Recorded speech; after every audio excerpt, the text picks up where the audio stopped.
வணக்கம் நண்பர்களே. சவுதி அரேபியாவிலிருந்து உங்கள் நண்பன்.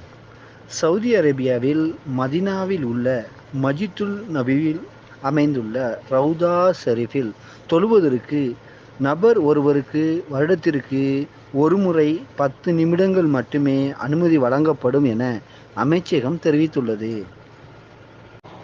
இப்போ நம்ம பார்த்துக்கிட்டு இருக்க இந்த இடம் தான் ரியாத்தில் துருக்கி அப்துல்லா ஸ்ட்ரீட்டு பக்கத்தில் எக்ஸிட் 2க்கு பக்கத்தில் அமைந்துள்ள டீ ஜோன்கிற இடம் தான் இது. அதனுடைய வெளிப்புற தோற்றம் மிக அருமையாக இருக்குது. உள்ளுக்குள்ளே குழந்தைகள் விளையாடுறதுக்கு தேவையான ட்ரெயின்கள் மற்றும் பல லைட்டிங் செட்டிங்கள், நீர்வீழ்ச்சிகள் அமைச்சிருக்காங்க. உள்ளுக்குள்ளே செயற்கையாக மரங்களை அமைச்சிருக்காங்க. இங்கே மரத்துக்கு ரொம்ப முக்கியத்துவம் கொடுக்குறாங்க. அதாவது செயற்கையாக மரத்தை வச்சு அதனை பராமரித்து இயற்கை போல் குளுமையாக்குறாங்க.